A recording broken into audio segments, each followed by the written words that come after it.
ನಮಸ್ಕಾರ ವಿಕ್ರಮ್ ಗೌಡ್ರೆ. ಬಹುದಿನಗಳಿಂದ ನೀವ್ ಹೇಳ್ತಾ ಇದ್ರ ಆಂಧ್ರಕ್ಕೆ ಆನೆಗಳನ್ನ ಕೊಡ್ತಾರೆ ಅಂತ ಹೇಳಿ. ಕೊನೆಗೂ ಇವತ್ತು ಆನೆಗಳ ಹಸ್ತಾಂತರವಾಯಿತು. ಅದು 5ರಿಂದ 6 ಆನೆ ಅಂತ ಸುದ್ದಿ.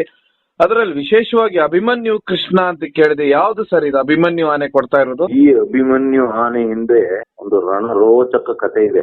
ಈ ಅಭಿಮನ್ಯು ಈಗ ಅಲ್ಲೆಲ್ಲ ತಲೆ ತಗ್ಗಿಸ್ಕೊಂಡು ಲಾರಿ ಎತ್ತಿ ಹೋಗಿರ್ಬೋದು. ಆದ್ರೆ ಏಪ್ರಿಲ್ 11 ಹಿಂದೆ 2000 ಏಪ್ರಿಲ್ 2023 ಟೈಮ್ ಅಲ್ಲಿ ಹೊನ್ನಾಳಿ ಆ ಭಾಗದಲ್ಲಿ ಭಾರಿ ಒಂದು ಧೂಳು ಎಬ್ಬಿಸಿದ್ದ. ಅದೊಂಥರ ಅಘೋಷಿತ ಕರ್ಫ್ಯೂ ಜಾರಿಯಾಗಿ ಸಾಯಂಕಾಲ ಹಾಕೂಳೆ ಎಲ್ಲ ಜನ ಎಲ್ಲ ಹೋಗಿ ಮನೆ ಒಳಗೆ ಹೋಗಿ ಬಾಗ್ಲಕ್ಕೆ ಕುತ್ಕೊಂಡ್ಬಿಡ್ತಿದ್ರು ಅಂತ ಒಂದು ಹವಾನ ಒಂದು ಧೂಳು ಎಬ್ಬಿಸಿದ್ದ ಅಭಿಮನ್ಯು ಇಲ್ಲಿಂದಲೋ ಬಹುಶಃ ಭದ್ರದಿಂದ ಇರ್ಬೋದು, ಇಲ್ಲ ಬನ್ನೇರ್ಘಟ್ಟ ಆನೆ ಇರ್ಬೋದು, ಯಾವ್ದೋ ಒಂದು ಆನೆ ಇದ್ದಂಗೆ ಹೊನ್ನಾಳಿ ತಾಲೂಕು ದೀನಹಳ್ಳಿ ಮತ್ತೆ ಕೊಳಕೆರೆ ಆ ಭಾಗದ ಪ್ರತ್ಯಕ್ಷ ಆಗ್ಬಿಟ್ಟ. ಅಲ್ಲೊಬ್ಬನ್ನು ಎತ್ತಿ ಸೊಂಡ್ಲಲ್ಲಿ ಬಿಸಾಕಿ ಅವನು ಒದ್ದು ಅವನು ಒಳ್ಳೆ ಫುಟ್ಬಾಲ್ ಹಾರಿಯೋದ. ಆಮೇಲೆ ಅವ್ನ ತಗೊಂಡೋಗಿ ಹಾಸ್ಪಿಟ್ಲಿಗೆ ಅಡ್ಮಿಟ್ ಮಾಡಿ ಅವ್ನು ಸತ್ತೋದ. ಅದು ಮಾರನೇ ದಿವಸ ಆ ದೀನಹಳ್ಳಿ ಆ ಭಾಗ ಕೊಳಕೆರೆ ಭಾಗದಲ್ಲಿ ಒಬ್ಳು ಕಾಲೇಜ್ ಹುಡುಗಿ ಅವಳು ಹೊಲದಲ್ಲಿ ಏನೋ ಹೂವನ್ನ ಕುಯ್ತಾ ಇದ್ಲು. ಮಧ್ಯಾಹ್ನ ಟೈಮ್ ಹೋಗಿ ಅಟ್ಟಾಡಿಸಿ ಅವಳನ್ನ ಸಾಯಿಸಾಕ್ತು. ಆಮೇಲೆ ಅದನ್ನ ಹಿಡಿಯೋದು ಅಂತ ಆಯ್ತು. ಅದನ್ನ ಹಿಡಿಯೋದು ಅಂತ ಎಲ್ಲ ಆಗಿ ಇಲ್ಲಿಂದ ನಮ್ಮ ಕುಂಕಿ ಆನೆಗಳು ಎಲ್ಲ ಡಾಕ್ಟ್ರು ಹೋದ್ರು. ಸಕ್ಕರೆ ಬೈಲಿನ ನಮ್ಮ ವಿನಯ್ ಡಾಕ್ಟರ್, ಒಬ್ಬ ಜೆಂಟ್ಲ್ಮನ್ ಡಾಕ್ಟರ್ ಅವರು ಆ ಡಾಕ್ಟರ್ 15ಕ್ಕೂ ಹೆಚ್ಚು ಆನೆ ಹಿಡಿದ್ರು, ಡಾಕ್ಟ್ ಮಾಡಿದ್ರು. ಆಮೇಲೆ ಟೈಗರ್ ಗಳಿಗೂ ಡಾಕ್ ಮಾಡಿದ್ರು. ಆಮೇಲೆ ಅವ್ರು ನಮ್ ಸಕಲೇಶ್ಪುರಕ್ಕೂ ಬಂದಿದ್ರು. ನಾನು ಕಾಡೊಳಗೆ ಹೋಗ್ಬೇಕಾದ್ರೆ ಈ ಮನುಷ್ಯ ಅಂತ ಏನೋ ಮರ ಹತ್ತಷ್ಟು ಓಡೋ ಅಷ್ಟು ಏನೋ ಅವ್ರು ಅದ್ರ ಮಹಾನ್ ಧೈರ್ಯ ಅಂತ ನಾನು ಯೋಚನೆ ಮಾಡೋದು. ಈ ಮನುಷ್ಯ ಯಾವ ಧೈರ್ಯದ ಮೇಲೆ ಬರ್ತಾ ಉಂಟು? ಆನೆ ಅಟ್ಟಿಗೆ ಬಂದ್ರೆ ನಾವು ಯಾಕ ಓಡಿ ತಪ್ಪಿಸ್ಕೊಂತೀವಿ, ಯಾಕೆ ತಪ್ಪಿಸ್ಕೊಳೋದು ಅಂತ. ಹಾಗೆ ಅಷ್ಟು ಧೈರ್ಯವಂತ ಮನುಷ್ಯ. ಆಮೇಲೆ ವೆಟರ್ನರಿ ಡಾಕ್ಟರ್ ಅವರು ಒಳ್ಳೆ ಶೂಟರು. ಆಮೇಲೆ ಆನೆ ಹಿಡಿಯೋದು ಅಂತ ಎಲ್ಲ ಆಗಿ ಇಲ್ಲಿಂದ ಎಲ್ಲ ಕುಂಕಿ ಆನೆಗಳೆಲ್ಲ ಹೋದು. ಅಲ್ಲಿಂದ ಸುಮಾರು ದೂರದಲ್ಲಿ ಸೂಳೆಕೆರೆ ಅಂತ ನಮ್ ಕುಂಕಿ ಆನೆಗಳಿದ್ದು. ಆಮೇಲೆ ಆನೆ ಇರೋ ಏರಿಯಾಕ್ಕೆ ಹೋಗಿ ಆಯ್ತು ಇವ್ರು. ಅದು ಹೊನ್ನಾಳಿ ತಾಲೂಕು ದಾವಣಗೆರೆ ಜಿಲ್ಲೆ. ಅಲ್ಲಿ ಹೋದಾಗ ಲೆಫ್ಟ್ ಸೈಡ್ ಬಂದ್ರೆ ಇವ್ರು ಹೊಡೆಯೋದು, ರೈಟ್ ಸೈಡ್ ಬಂದ್ರೆ ರಮೇಶ್ ಹೊಡೆಯೋದು ಅಂತ ಮಾತುಕತೆ ಆಗಿತ್ತು. ಕುರ್ಚಿಲ್ ಕಾಡು ಮತ್ತೆ ಬೈಲ್ ಜಾಗ. ಆಮೇಲೆ ಇವರಿಗೆ ನಮ್ಮ ವಿನಯ್ ಡಾಕ್ಟರ್ಗೆ ಒಬ್ಬ ಗನ್ ಮ್ಯಾನ್, ಫಾರೆಸ್ಟ್ ಗನ್ ಎಲ್ಲ ಲೋಡು ಆಗಿತ್ತು. ಇವ್ರ ಜೊತೆ 2 ಜನ ಫಾರೆಸ್ಟ್ಗಳು ಇತ್ತು. ಅದು ಮೊದ್ಲೇ ಒಂದು ತರಲೆ ಆನೆ, ಮನುಷ್ಯರು ಕಂಡ್ರೆ ಅಟ್ಯಾಕ್ ಮಾಡೋದು ಅಂತ ಆನೆ. ಸಡನ್ ಆನೆ ಬಂದು ಕೂಡ್ಲೆ ಇವ್ರು ಗನ್ ಮ್ಯಾನ್ ಇದ್ದನು ಗುಂಡು ಹಾರಿಸ್ದಲೆ ಫೈರ್ ಮಾಡ್ದಲೆ ಬಿಟ್ಟು ಓಡೋದ. ಅಷ್ಟೊತ್ತಿಗೆ ಇವ್ರು ತಿರುಗಿ ನೋಡ್ಬೇಕಾರೆ ಇವ್ರ ಗನ್ ಮ್ಯಾನ್ ಗಳೆಲ್ಲ ಓಡಾಯ್ತು. ಅಲ್ಲಿ ಒಂದ್ ಸ್ವಲ್ಪ ಬೈಲ್ ಜಾಗ, ಅಲ್ಲಿ ತಪ್ಪಿಸ್ಕೊಳಕ್ ನೋಡಿರು, ಇವ್ರಿಗೆ ಆಗ್ಲಿಲ್ಲ. ಅಷ್ಟೇ ಆನೆ ಬಂದು ಹಿಂಭಾಗದಿಂದ ಅಟ್ಯಾಕ್ ಮಾಡ್ತು, ಅಲ್ಲೇ ಬಿದ್ದೋದ್ರು. ಅದಕ್ಕಿಂತ ಮೊದ್ಲು ವಿನಯ್ ಡಾಕ್ಟರ್ ಹೇಳಿದ್ರು, ಇದು ಮನುಷ್ಯರು ಸಾಯ್ತ ಆನೆ, ನೆಡ್ತಂದು ಹೋಗ್ಬಾರ್ದು, ನಮ್ಗೆ ಕುಂಕಿ ಆನೆ ಬರ್ಲಿ, ಆನೆ ಮೇಲೆ ಹೋಗೋಣ ಅಂತ. ಆದ್ರೆ ಯಾರು ಅದನ್ನ ಇವ್ರನ್ನ ಗಮನ ಮಾಡ್ಲೇ ಇಲ್ಲ, ಲೆಕ್ಕಕ್ಕೂ ತಗೊಂಡಿಲ್ಲ. ಅವತ್ತು ವಿನಯ್ ಡಾಕ್ಟರ್ನ ತರ ಅವ್ರೇನೋ ಅವರ ಅದೃಷ್ಟದಲ್ಲಿ ಬದುಕಿರು. ಆಮೇಲೆ ಏನಾಯ್ತು, ಅಷ್ಟೊತ್ತಿಗೆ ಕುಂಕಿ ಆನೆಗಳು ಬಂದು ನಮ್ಮ ಇಲ್ಲಿ ಇದಾರಲ್ಲ ವೈಲ್ಡ್ ಲೈಫ್ ಡಾಕ್ಟರ್ ರಮೇಶ್ ಅದನ್ನ ಹೊಡೆದಾದ್ಮೇಲೆ ಅದು ಸಕ್ಕರೆ ಬೈಲಿಗೆ ತಗೊಂಡೋದು. ಡಾಕ್ಟರ್ನ ಹಾಸ್ಪಿಟ್ಲಿಗೆ ಕರ್ಕೊ ಹೋಗಿ ಅವರು ಬದುಕಿದ್ದೇ ಹೆಚ್ಚು ಅಂತೂ ಮತ್ತೆ ಡ್ಯೂಟಿಗೆ ಹಾಜರಾದ್ರು. ಆಮೇಲೆ ಈ ಆನೆಗೆ ಅಭಿಮನ್ಯು ಅಂತ ಹೆಸರಿಟ್ರು. ಈಗ ಈ ಅಭಿಮನ್ಯುನ ಆಂಧ್ರಕ್ಕೆ ಕಳ್ಸಿರು. ಈ ಅಭಿಮನ್ಯುನ ಕತೆ ಕೃಷ್ಣ ಅಂತ ಕೊಟ್ರಲ್ಲ ಸರ್.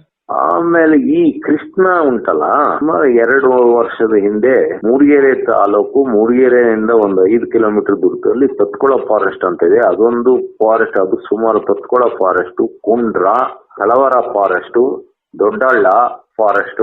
1912ನೇ ಇಸ್ವಿಯಲ್ಲಿ ಮಹಾರಾಜರು ಅಲ್ಲೊಂದು 5,000 ಎಕರೆನ ರಿಸರ್ವ್ ಫಾರೆಸ್ಟ್ ಮಾಡಿರು.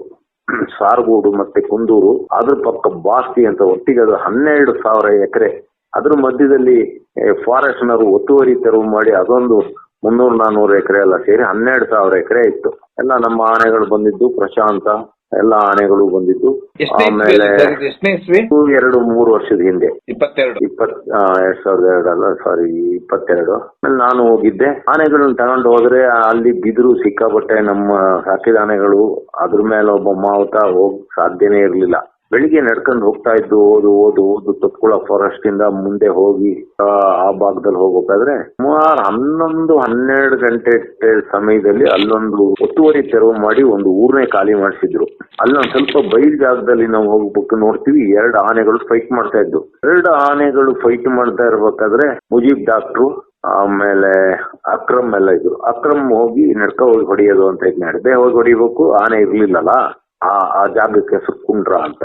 ಆಮೇಲೆ ಆ ಕುಂಡ್ರ ಆ ಪಕ್ಕದಲ್ಲೇ ಒಬ್ಬ ಸುರೇಶ್ ಅಂತ ಒಬ್ಬ ಹುಡುಗ ಇದ್ದಾನೆ, ಒಳ್ಳೆ ಹುಡುಗ ಅವನು ಹೇಗೆ ಅಂದ್ರೆ ಕಾಡಲ್ಲಿ ಒಂದು ಎಲೆ ಒಂದು ಕಡ್ಡಿ ಕಟ್ ಅಂದಂಗೆ ನಡ್ಕ ಹೋಗ್ತಾನೆ. ಅವನ ಮುಂದಾಳತ್ವದಲ್ಲೇ ನಾವು ಹೋಗ್ತಾ ಇದ್ದಿದ್ದು. ಅಲ್ಲಿಗೆ ಹೋಗ್ತೀವಿ, ಫೈಟ್ ಆಗ್ತಾ ಇದೆ. ಅದು ತಮಾಷೆ ಫೈಟ್, ಅದೇನ್ ಸಿಟ್ಟಿಗಲ್ಲ, ಸುಮ್ನೆ ಒಂದ್ ತಮಾಷೆ. 2 ದೊಡ್ಡ ಆನೆನಾ? 2 ದೊಡ್ಡ ಆನೆನೆ. ಕಾಡೊಳಗೆ ಬೆನ್ ಕಾಣ್ತಾ ಇತ್ತು, ಮಾತ್ರ ಬೇರೆ ಕಾಣ್ತಿರ್ಲಿಲ್ಲ. ಆಮೇಲೆ ಏನಾಗ್ತಿದ್ದು, ಫೈಟ್ ಮಾಡ್ತಾ ಒಂದು ಸಡನ್ ಓಪನ್ ಜಾಗಕ್ಕೆ ಬರ್ತಿತ್ತು ಕುರ್ಚಿಲ್ ಗಾಡಿಗೆ, ಮತ್ತೊಂದ್ ಸತಿ ಅದು ಬರ್ತಿತ್ತು. ಆನೆಗಳನ್ನ ನೋಡಿಯಕ್ಕೆ ಹೋಗ್ಬೇಕಾದ್ರೆ ನೆಟ್ಟಿಗೆ ಹೋಗೋದಲ್ಲ, ಅದು ಕೂತ್ಕೊಂಡು ಬಗ್ಗಿ ಕೂತು ನಿಂತ್ಕೊಂಡು ಹೋಗ್ಬೇಕು.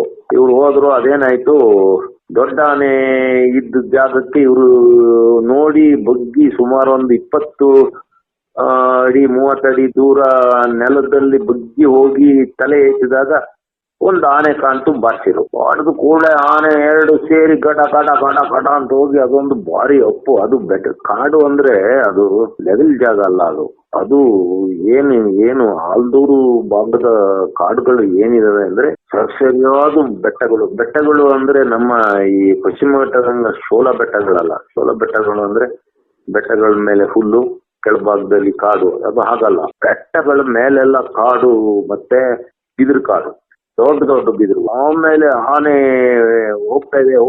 ಅಷ್ಟೊತ್ತಿಗೆ ನಾವು ಆನೆ ಫಾಲೋ ಮಾಡ್ತಾ ಹೋಗ್ತೀವಿ. ಅಷ್ಟೊತ್ತಿಗೆ ಒಂದು ಕಡವೆ ಕಿರ್ಚಿನ ಶುರು. ಆಮೇಲೆ ಅಲ್ಲಿಂದ ಮುಂದೆ ಹೋಗಿ ಸ್ವಲ್ಪ ಎತ್ತರದಲ್ಲಿ ಆನೆ ಹೋಗ್ತಾ ಇದಾವೆ ನೋಡ್ತೀವಿ. ಸ್ವಲ್ಪ ಬಗ್ಗಿ ನೋಡ್ತಾ ಇದೀವಿ, ಅಲ್ಲ ಸ್ವಲ್ಪ ಓಪನ್ ಪ್ಲೇಸ್. ಅದು ಗೊತ್ತಾಗ್ದಲೆ ಡಾಕ್ ಮಾಡಿರೋದು ಮರಿ ಆನೆ ಅಂದ್ರೆ ಒಂದು 12-14 ವರ್ಷದ ಮರಿ. ಭಯಂಕರ ಒಂದು ದೊಡ್ಡ ಆನೆ. ಈ ಮರಿ ಆನೆಗೆ ನಡೆಯಕ್ ಆಗ್ತಾ ಇಲ್ಲ ಈ ಇಂಜೆಕ್ಷನ್ ಪವರ್ ಅಲ್ಲಿ. ಇದು ಹಿಂದ್ಗಡೆಯಿಂದ ದೂಕ್ಯಂದ್ ಹೋಗ್ತಾ ಇದೆ, ಅದಕ್ಕೆ ನಡೆಯಕ್ ಆಗ್ತಾ ಇಲ್ಲ, ದೂಕ್ತಾ ಇದೆ. ಅಷ್ಟೊತ್ತಿಗೆ ನಾವೆಲ್ಲ ಹೋದ್ ಕೂಡ ದೊಡ್ಡ ಆನೆ ಬಿಟ್ಟು ಓಡೋದ್ ಕೂಡ ಸಡನ್ ಈ ಮರಿ ಯೂಟರ್ನ್ ಹೊಡೆದಿದ್ದೆ ನಮ್ಮ ಟಿಷನ್ ಬರೋ ಶುರುವಾಯ್ತು. ಎಲ್ಲ ಓಡು ನಮ್ಮ ದುಬಾರೆ ರಂಜನ್ ನಾನು ರೋಡಿಗೆ ಸಿಕ್ಕಾಕಿತ್ತು, ಆ ಚಿಕ್ಕ ಒಂದು ರೋಡಿಗೆ. ಆ ರೋಡಲ್ಲಿ ನಾವು ಓಡ್ತಾ ನಾನು ರೈಟ್ ಸೈಡಿಗೆ ಒಂದು ಗುಡ್ಡ ಹಾಕಿಬಿಟ್ಟೆ. ರಂಜನ್ ಎಲ್ಲ ಲೆಫ್ಟ್ ಸೈಡಿಗೆ ಕಾಡಲ್ಲೋ ಡೌನ್ ಅಲ್ಲಿ ಓಡೋಗಿ ತಪ್ಪಿಸ್ಕೊಂಡ್ರು. ಆಮೇಲೆ ಹೋಗಿ ಕೆಳಗಡೆ ಹೋಗಿ ಬಿದ್ದು ನೋಡಿದೆ, ಒಂದು ಚಿಕ್ಕ ಮರಿ, 12-13 ವರ್ಷದ ಮರಿ. ಆಮೇಲೆ ಅದನ್ನ ಹೇಳ್ಕೊಂಡು ಹೋಗಿ ಆ ಕುಂಡ್ರ ಅಂತ, ನಾನು ಏನ್ ಹೇಳ್ದೆ ಸುರೇಶ್ ಅಂತ, ಅವನ ಮನೆ ಹತ್ರಕ್ಕೆ ಅಲ್ಲಿಗೆ ಹೇಳ್ಕೊಂಡು ಹೋಗಿ ಆಮೇಲೆ ಅದಕ್ಕೆ ಲಾರಿ ಹಚ್ಚಿ ಅದನ್ನ ಇದಕ್ಕೆ ಕಳಿಸ್ಕೊಡ್ಲಾಯ್ತು, ಸಕ್ಕರೆಬೈಲಿಗೆ. ನಾನು ಆಮೇಲೆ ಈಗ ಕಳೆದ ವರ್ಷ ಹೋಗಿ ನೋಡಿದೆ, ಅದನ್ನ ಪಳಗಿಸಿಬಿಟ್ಟಾರೆ. ಆ ಮರಿ ಎಷ್ಟು ಸುಂದರವಾಗಿತ್ತು ಅಂದ್ರೆ, ಅದು ಬ್ರೀಡು ಈ ಆನೆ ಬ್ರೀಡ್ ಅಲ್ಲ, ನಮ್ಮ ಸಕಲೇಶ್ಪುರ ಆನೆ ಬ್ರೀಡ್ ಅಲ್ಲ. ಆ ಆನೆ ತಳಿನೇ ಬೇರೆ. ಅದು ನಮ್ಮ ಭದ್ರಾ ಫಾರೆಸ್ಟಿನ ತಳಿ. ಅದು ಭಾರಿ ಆನೆ ಆಗ್ತದೆ. ಕಡಿಮೆ ಅಂದ್ರೆ 10 ಅಡಿ ಎತ್ತರ ಗ್ಯಾರಂಟಿ ಬೆಳೀತದೆ ಅಂತ ತಳಿ ಆನೆ. ಆ ಬ್ರೀಡ್ ಆನೆ, ಭದ್ರಾ ಬ್ರೀಡ್ ಆನೆ. ಬಂದೆ, ಸರ್ ಈ ಮರಿ ನೀವೇ ಹಿಡ್ದಿದ್ದಲ್ಲ ಸರ್ ಅಂದ್ರು. ಹೌದು ನನ್ನ ಏನಂತ ಹೇಳ್ತೀವಿ, ಕೃಷ್ಣ ಅಂತ. ಕೃಷ್ಣನ ನೋಡ್ಕೊಂಡು ಅಲ್ಲಂತ ಆಂಧ್ರ ಕರ್ಕೊಂಡು ಹೋದ್ರು. ಇಲ್ಲಿ ವೆದರ್ ಏನಿದ್ರು 30 ಡಿಗ್ರಿ ಒಳಗೆ ಸೆಲ್ಸಿಯಸ್ ಒಳಗೆ. ಆ ಆಂಧ್ರದ ಹೀಟ್ ಅಲ್ಲಿ ಈ ಆನೆಗಳಿಗೆ ಹೇಗೆ ಅಡ್ಜಸ್ಟ್ ಆಗ್ತವೆ ನಂಗೆ ಅರ್ಥ ಆಗ್ತಾ ಇಲ್ಲ. ಭಾರಿ ಬೇಜಾರು ಆಗ್ತಿದೆ. ನಮ್ಮ ಕಾಡಲ್ಲಿ ಎಲ್ಲೋ ಇರ್ತಿದ್ದು ಆ ಆನೆಗಳನ್ನ ತಗೊಂಡೋಗಿ ಆಂಧ್ರ ಕೊಡೋದು, ಅದರ ಫ್ಯಾಮಿಲಿ ಮೊದ್ಲೇ ಆನೆಗಳು ಒಂದು ಕುಟುಂಬ ವ್ಯವಸ್ಥೆಯಲ್ಲಿ ಬಂದ ಆನೆಗಳು ಅದು ಚಿಕ್ಕ ಮರಿ, ಒಂದು ಕ್ಯಾಂಪಲ್ಲಿ ಹುಟ್ಟಿದ ಮರಿ ಆದ್ರೆ ಅದಕ್ಕೆ ಏನು ಗೊತ್ತಿರೋದಲ್ಲ. ಮನುಷ್ಯರನ್ನೇ ನಂಬ್ಕೊಂಡು ಮನುಷ್ಯರನ್ನೇ ನೋಡ್ಕೊಂಡು ಬದುಕಿರ್ತದೆ. ಅದ್ರ ಮಧ್ಯದಲ್ಲಿ ಹಿಡಿದ ಆನೆಗಳಾದ್ರೆ ಅದ್ರ ಕುಟುಂಬ, ಅದ್ರ ಅಣ್ಣ ತಂಗಿ ಅವ್ರನ್ನೆಲ್ಲ ಬಿಟ್ಟು ಅದನ್ನ ತಗೊಂಡೋಗಿ ಅಲ್ಲೆಲ್ಲೋ ಹಾಕಿರ್ತಾರೆ. ಈಗ ಇಲ್ಲಿಂದ ಅಲ್ಲಿಗೆ ತಗೊಂಡು ಹೋದಾಗ ಅಲ್ಲಿ ವೆದರ್ ಅಲ್ಲೆಲ್ಲ 40 ಡಿಗ್ರಿ ಮೇಲೆ ಆಗ್ಬೋದು ಅಂತ ಕಾಣ್ತದೆ ಹೀಟು. ಅಲ್ಲಿ ಹೇಗೆ ಅಡ್ಜಸ್ಟ್ ಮಾಡ್ತಾರೋ. ಆಮೇಲೆ ಇಲ್ಲಿ ಸೊಪ್ಪೆ ಬೇರೆ, ಅಲ್ಲಿದೆ ಬೇರೆ ಸೊಪ್ಪುಗಳು. ಇಲ್ಲಿ ಆಹಾರ, ಸೊಪ್ಪು ಅಂದ್ರೆ ಆಹಾರ. ಆನೆಗಳನ್ನ ಕೊಡೋದು ಸರಿಯಲ್ಲ. ಅಲ್ಲ ಸರ್, ಇನ್ನು 4 ಆನೆ ಕೊಟ್ಟಿದಾರಲ್ಲ ಸರ್, ರಂಜನ್, ದೇವ, ಅದು ನಮ್ಮ ಈ ಆನೆಗಳು ಕೊಟ್ರು. ಈಗ ಮತ್ತೆ 4 ಆನೆಗಳು ಕೊಟ್ರು. ದೇವ, ರಂಜನ್, ಕರ್ಣ. ದೇವ ಆನೆನ ಅಲ್ಲೇ ಕುಶಾಲನಗರದ ಹತ್ರ ವಾಲ್ನೂರಲ್ಲಿ ಹಿಡಿದಿದ್ದು. ಏನ್ ರಂಜನ್ ಆನೆ ಇದೆ ಅದು ಇಲ್ಲೇ ಕ್ಯಾಂಪಲ್ಲೇ, ಏನು ದುಬಾರಿ ಕ್ಯಾಂಪಲ್ಲೇ ಹುಟ್ಟಿ ಬೆಳೆದಿದ್ದು. ಇನ್ನು ಈ ಮಾಸ್ತಿ ಆನೆ ಐತಲ್ಲ ಅದು ಕೊಡಗಲ್ಲಿ ಕುಟ್ಟ ಅಂದ್ರೆ ನಾಗರಹೊಳೆ ಆ ಭಾಗದ ಬಾರ್ಡರ್ ಅಲ್ಲಿ ಹಿಡಿದಿದ್ದು ಮಾಸ್ತಿನ. ಇನ್ನು ಕರ್ಣ ಕುಶಾಲನಗರ ಭಾಗದಲ್ಲೇ ಹಿಡಿದಿದ್ದಾನೆ. 4 ಕೊಡಗಲ್ಲೇ ಹಿಡಿದವು. ಈ ಅಭಿಮನ್ಯು ಅದು ಎಲ್ಲಿಂದಲೋ ಬಂದಾನೆ.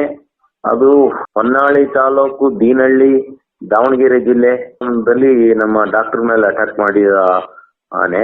ಅಂತೂ ಇನ್ನು ಎಷ್ಟು ಆನೆಗಳು ಹೋಗ್ತವೆ ಅಂತ ನನಗೆ ಗೊತ್ತಿಲ್ಲ, ಅದಕ್ಕೆ ಹೇಳಕ್ ಆಗ್ತಿಲ್ಲ. ಆದ್ರೆ ಇಲ್ಲಿ ಅರ್ಧಂಬರ್ಧ ತಿನ್ಕೊಂಡು ಅರ್ಧ ಹೊಟ್ಟೆಯಲ್ಲಿ ಇರೋಕ್ಕಿಂತ ಅಲ್ಲಿ ಒಳ್ಳೆ ಆಹಾರ ಕೊಡ್ಬೋದು. ಆದ್ರೆ ಏನೋ ಈಗಿನ ಅಲ್ಲಿ ಪವನ್ ಕಲ್ಯಾಣ್ ಆನೆ ಮೇಲೆ ಇಂಟ್ರೆಸ್ಟ್ ಇದೆ, ಅವರು ಆನೆ ತಗೊಂಡ್ ಹೋಗ್ತಾರೆ, ಚೆನ್ನಾಗಿ ಸಾಕ್ತಾರೆ. ಮುಂದೆ ಯಾವ್ದಾರ ಸರ್ಕಾರ ಬಂದ್ರೆ ಅವ್ರುಗಳಿಗೆ ಆನೆಗಳು ಇಂಟ್ರೆಸ್ಟ್ ಇದ್ದಿದ್ರೆ ಆನೆಗಳನ್ನ ಕೇಳೋರಿ ದಿಕ್ಕಿಲ್ದಂಗ ಆಗ್ತಾರಲ್ಲ.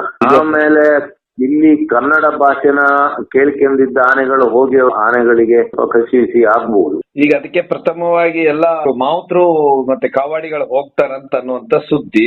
ಹೋಗಿ ಅದಕ್ಕೆ ಟ್ರೈನಿಂಗ್ ಕೊಟ್ಟು ವಾಪಸ್ ಬರ್ಬೇಕಾರೆ ಇವರು ಬರೋದಿಗೆ ಅದಕ್ಕೆ ಬೇಜಾರಾಗಲ್ವಾ? ಆಮೇಲೆ ಅವ್ರನ್ನೇ ಹುಡುಕ್ತದೆ. ಈ ಹೊಸ ಮುಖಗಳನ್ನ ಹತ್ರ ಅಡ್ಜಸ್ಟ್ ಆಗ್ಬೇಕಲ್ಲ.